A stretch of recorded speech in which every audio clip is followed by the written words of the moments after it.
और अब बात करते हैं चुनावी चाय आपकी राय की। और इस चुनावी चाय आपकी राय में तमाम चीजें हम आपको बताएंगे और राय जानने की कोशिश करेंगे कि क्या जनता राय रखती है, आपकी राय क्या है चुनाव को लेकर। आपको ये दिखाते हैं कि जी यूपी उत्तराखंड की खास पेशकश में चुनावी चाय आपकी राय में राजनीति पर चर्चा की चकल्लस सबसे ज्यादा चाय पर चर्चा के दौरान देखने को मिलती है। और इसी कड़ी में जी यूपी उत्तराखंड का काफिला अब पहुंच चुका है झांसी, जहां हमारे संवाददाता ने झांसी की जनता से चुनाव को लेकर बात की और जानने की कोशिश की जनता क्या चाहती है। चुनावी चाय और आपकी राय इस खास कार्यक्रम में आपका स्वागत है। हम इस वक्त मौजूद हैं झांसी के सीपी बाजार में। ये तमाम लोग हमारे साथ हैं, इनसे जानते हैं कि चुनावी माहौल क्या है। आप बताइए, चुनावी माहौल क्या चल रहा है इस समय? सर, इस समय जो देश की जो राजनीति चल रही है चुनाव में, हर व्यक्ति छोटा हो या गरीब व्यक्ति बहुत नाराज है इस समय। और नाराज सरकार से है क्योंकि खुलेआम बिल्कुल बेरोजगारी को लेकर लोगों के साथ बच्चे जो पेपर दे रहे हैं उनके पेपर लीक हो रहे हैं, इन्हीं की सरकार में लीक हो रहे हैं। अच्छा, आपके क्षेत्र में क्या विकास हुआ? हम विकास की बात कर रहे हैं कि चुनाव आने वाला है। विकास की बात, हमारे जो वार्ड नंबर 49 जो हमारा है, यहाँ की सुशीला दुबे पार्षद है। विकास तो उन्होंने किया है, विकास में कहीं कोई कमी नहीं। साफ सफाई है, नाली की व्यवस्था अच्छी है और पार्कों की व्यवस्था अच्छी है। उन्होंने अपना कार्य पूरा किया हुआ है, इसमें कोई डाउट नहीं। अच्छा, 2027 का चुनाव आने वाला है, क्या उम्मीद है आपको और क्या चाहते हैं आप? 2027 का चुनाव जो आ रहा है, हम लोग ये चाहते हैं कि इस 20 साल से लगातार यहाँ की जो सीट है वो जनरल और समान रही है। एससी और ओबीसी को कभी भी मौका नहीं मिला है। हमने कई बार प्रयास किया है, मंत्रियों तक ऊपर हमने भी लिख के भेजा है, पर इसका कहीं कोई हल नहीं होता है। और जब तक हल नहीं होगा तो एक व्यक्ति जो कंटिन्यू सीट पर बैठा हुआ है उसे हटाना हमारे हाथ में नहीं, जब तक कि शासन और प्रशासन सपोर्ट नहीं करेगा। अच्छा, आप बताइए, चुनाव का क्या माहौल चल रहा है और क्या विकास और होना चाहिए, क्या रह गया? देखिए, चुनाव का माहौल तो ये है कि चुनाव हो सकता है इसी वर्ष 2026 में भी हो जाए, हो सकता है 27 में हो जाए। लेकिन सबसे बड़ी बात यह है कि हम जिसे विकास कहते हैं वो केवल पार्कों का, सड़कों की बात ही नहीं है, बल्कि लोगों का विकास जो है, जिसमें शिक्षा शामिल है, उनका स्वास्थ्य शामिल है, उनकी सुरक्षा शामिल है। इन सब मानकों को अगर देखा जाए तो देश के अंदर बेरोजगारी बहुत बड़ी समस्या बन के उभरी है। दूसरी चीज़, शिक्षा के क्षेत्र के अंदर जो कॉम्पिटिटिव एग्ज़ाम्स हैं वो लगातार पेपर लीक हो रहे हैं और ढंग से कंडक्ट नहीं करा जा पा रहे हैं, उसकी समस्या है। रोज़गार की समस्या तो है। झांसी के अंदर सबसे बड़ी बात यह है कि रेलवे की एक बड़ी फैक्ट्री लगाई गई है, लेकिन स्थानीय लोगों को उसमें कतई रोज़गार नहीं मिला है। वही हाल जो छोटे छोटे यूनिट है, किसी भी तरीके से औद्योगिकरण जो है झांसी का बहुत पीछे है। जो डिफेंस कॉरिडोर बनाया गया है उसके अंदर, डिफेंस कॉरिडोर के अंदर अभी 4 दीवारें भी खड़ी नहीं हुई हैं, सब हवाई मामले चल रहे हैं। ये आपने कहा कि सरकार ने लूट लिया आरक्षण के पद, इस पर क्या कहना आपका? सरकार ने क्या लूट लिए? सरकार तो अपनी जगह सही काम कर रही है, जगह जगह पर अपने कार्य कर रहे हैं, कोई कार्य में कोई कमी नहीं है, कार्य सही ढंग से हो रहा है। और किसी भी प्रकार की, अभी यही लोग, अब सभी लोग यही कहते हैं कि किसी प्रकार की किसी भी व्यक्ति को परेशानी नहीं होना चाहिए, तो परेशानी किसी प्रकार की नहीं है और सब जगह विकास हो रहा है, चुनाव आ रहा है और किसी भी प्रकार की कोई परेशानी नहीं है। सभी जगह अपने सड़कें डल रही हैं, रोड डल रही हैं, नाले भी साफ़ सफाई हो रही है, इसी को लेकर के सब कार्य चल रहे हैं। अच्छा, आपने कहा सड़क डल रही है, तो बात हम करें और क्या काम रह गया और क्या विकास होना चाहिए? विकास तो ऐसा है कि विकास तो कभी पूरा नहीं हो सकता है। हर सरकारें आती हैं, अपनी अपनी जगह पर विकास करती हैं। ये सरकार भी आई है तो विकास हो रहा है, हर जगह अपने कार्य में लगे हुए हैं और विकास जो जितना करता है अपने समय से कर रहा है।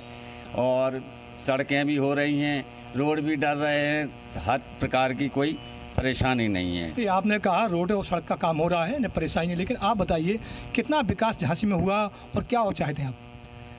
ये सरकार जो है, मंत्री से लेकर इनके मुख्यमंत्री तक सिर्फ घोषणा मंत्री हैं, विकास नाम की कोई चीज़ नहीं है।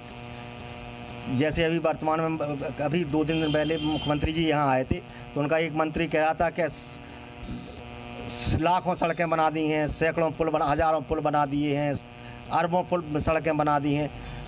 कैसी घोषणाएँ करते ये लोग? दूसरी बात, झांसी में तो विकास हुआ ही नहीं। डिफेंस कॉरिडोर बना है, सिर्फ घोषणा होकर रह गई। झांसी में एम्स होना चाहिए, एम्स की बातें होती हैं, लेकिन एम्स की स्थापना अभी तक नहीं हुई। अभी पिछले बार एक चर्चा हुई थी कि झांसी में IIT खुलेगा, लेकिन IIT ठंडे बस्ती में चला गया। इतने बड़े बुंदेलखंड में कोई शिक्षा का अच्छा संस्थान नहीं है, मेडिकल सुविधा अच्छी नहीं है। रही बात सुरक्षा की, पुलिस थानों में लूट मची हुई है। अच्छा, आप बताइए कि जो विधानसभा का चुनाव आने वाला है 2027 का, क्या विकास और आप चाहती हैं, क्या विकास होना चाहिए? जी विकास तो ठीक है, मानते हैं कि हाँ विकास हो रहा है, लेकिन असली विकास कहाँ है ये अभी किसी को नहीं मालूम। असली विकास होता है संस्कार हमारे, क्योंकि ये जो ठेका खुले हैं, जैसे आपने सारे विकास करवा दिए हैं, कहीं पुलिया बनवा दी है, सड़कें बनवा रहे हैं और बिजली का काम कर रहे हैं, सारी सुविधाएं कर रहे हैं, लेकिन हमारे यहाँ जो हमारी लेडीज हैं, जो महिलाएं पीड़ित हैं, जो शराब के नशे में जो भुत होकर आते हैं और महिलाओं को परेशान करते हैं, तो कई हजार घर बर्बाद हो रहे हैं इससे। तो इतना सब कुछ अगर योगी जी कर सकते हैं, मोदी जी कर सकते हैं, तो हम तो यही कहेंगे कि शराब के ठेकों को बंद करवा दिया जाए। अच्छा, आप बताइए झांसी में कितना विकास हो गया और आने वाला चुनाव सामने है, क्या वो चाहते हैं विकास में आप? मुख्यमंत्री द्वारा कई परियोजना, करोड़ों रुपए की परियोजनाओं को लागू किया जाता है, लेकिन धरातल पर जनता को उसका लाभ नहीं मिल पाता है। जैसे कि हर घर जल योजना सरकार की है, किसी भी घर में पानी नहीं है, तराई तराई मची है, महिलाएं मटके लिए, बाल्टी लिए परेशान हैं, सड़कें खुद ही पड़ी हुई हैं। मेडिकल कॉलेज में डॉक्टर्स और सिविल हॉस्पिटल में सामुदायिक केंद्रों पर डॉक्टर समय से नहीं पहुंचते हैं, डॉक्टर बाहर से दवाइयाँ लिख रहे हैं, पर्चियाँ, और मरीजों के साथ दुर्व्यवहार करते हैं। डॉक्टर लोग उनके साथ अच्छा व्यवहार नहीं करते हैं, जनता परेशान। यहाँ तक कि विधायक और पार्षद सड़कों पे उतर आए हैं पानी के लिए, उनकी मांग के लिए, कोई सुनने वाला नहीं है। तो आम जनता का क्या हल होगा इस देश के अंदर, आप अंदाजा लगा सकते हैं। आप बताइए, आपका शुभ नाम? वीरेंद्र सिंह भदौरिया। भदौरिया जी, झांसी शहर में कितना विकास हो गया और विकास क्या चाहिए आपको, जो चाहते हैं? झांसी शहर में विकास हो गया, लेकिन अभी विकास की बहुत कमी है, जबकि हमारा झांसी नगर निगम हो गया है साहब, महानगर हो गया है। तो महानगर के हिसाब से हमारे यहाँ पर सीवर लाइन डलना चाहिए। लोगों को टैंक खोदने के भर में जगह जरा से प्लॉट ले रहे हैं, तो सीवर लाइन का होना चाहिए। प्लस जितने हमारे इलेक्ट्रिक पोल हैं उन सब में ऑन ऑफ का स्विच होना चाहिए। कभी लाइट जलती रहती है, कभी स्विच ऑफ करता है, कभी ऑन नहीं करता है, ये होना चाहिए। दूसरी बात ये कि जो सरकार ठेके देती है उसकी इंक्वायरी बराबर नहीं करती है। जो एपेक्स बिछाए जाते हैं हमारे यहाँ, उन एपेक्सों के नीचे RCC बिछी हुई है, जबकि उसका नियम यह है कि जब तक नीचे सड़क कच्ची ना हो तब तक खोदना चाहिए, उसके बाद RCC, उसके बाद एपेक्स बिछना चाहिए। ये आपका कहना है कलाकारों को भत्ता देना चाहिए, लेकिन हम बात करते हैं विकास की। चुनाव का माहौल क्या है और किस प्रकार विकास आप देख रहे हो, क्या चाहते हैं? देखिए, लोकतंत्र का महापर्व आने वाला है और मैं तो ये कहता हूँ जनता जनता है, जनता से लोकतंत्र बनता है और जनता जो है उसको सबक सिखाती है जो जनता के हित में काम नहीं करता है। तो 5 साल में ही जनता बोलती है और अच्छे अच्छे का सिंहासन डोलने लगता है। तो मेरा जहाँ तक मानना है कि जहाँ विकास की जहाँ तक बात है, तो हर सरकार प्रयास करती है विकास का और सरकार अपने स्तर पर विकास होता भी है। हमारे भाई ने जैसे एपेक्स की बात कही कि एपेक्स इसलिए कि बिछाए जा रहे हैं कि वाटर रिचार्ज हो। हम लोग अभी पदयात्रा भी किए थे, 500 किलोमीटर की गए थे पचनत से दिल्ली तक। तो वहाँ पानी के मामले में अगर देखा जाए तो वो एक तरह से ब्लास्टिंग है। मथुरा, आगरा, ये सब खारा पानी हो चुका है, बहुत बुरी दिक्कत हो सकती है। हमारे यहाँ ये दिक्कत ना आए, इसके लिए हमें चाहिए जैसे हमारे यहाँ जो तालाबों की जो श्रृंखला है, उन श्रृंखलाओं को पुनर्जीवन देने की ज़रूरत है। चाहे आतिया तालाब हो, चाहे लक्ष्मी तालाब हो, हम क्या है उस पर कब्जा की मानसिकता त्याग दें। क्योंकि मैंने जब देखा पदयात्रा में 84 एकड़ के तालाब 4 एकड़ में सिमट के रह गए हैं। आपका शुभ नाम? डॉक्टर राइस कुमार चौरसिया। चौरसिया, ये पेशे से क्या करते हैं आप?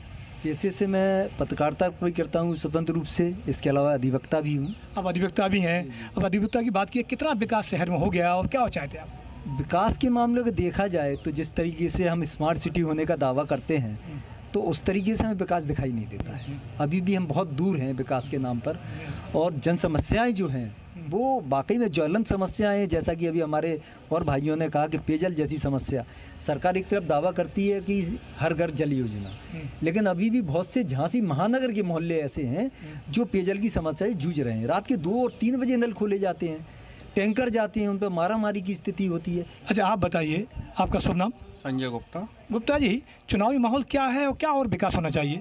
हमारे हिसाब से तो विकास के नाम पर एक अधूरा काम है पूरा। कई बार मैंने भी शिकायत की है वार्ड नंबर 47 की, कोई काम नहीं हो रहा है, सिर्फ कागजों में लिखा पढ़ी हो जाती है, सब क्लियर हो जाता है, किसी दूसरे से साइन करवा लेते हैंगे। मैंने भी कई बार शिकायत डाली, उसी पे ही मेरा अभी आज तक उसी पे ही मेरा चल रहा है साहब, अभी कोई हमारा निष्कर्ष नहीं निकला उसका।